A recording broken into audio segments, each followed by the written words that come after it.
If you're considering disowning an abusive or dysfunctional family, it's crucial to approach the decision thoughtfully, as it can help you move forward and protect yourself and your children. Teenagers may pursue legal emancipation, which grants them adult rights and removes parental guardianship, provided they can demonstrate financial independence and prove their parents are unfit. Begin by seeking employment and saving money, and if possible, obtain your parents' consent to streamline the process. You'll need to submit a petition for emancipation along with relevant paperwork and may benefit from legal assistance.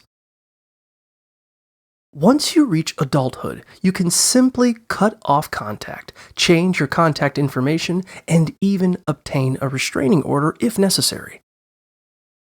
Additionally, consider updating your will to ensure your family's influence is minimized in your life decisions.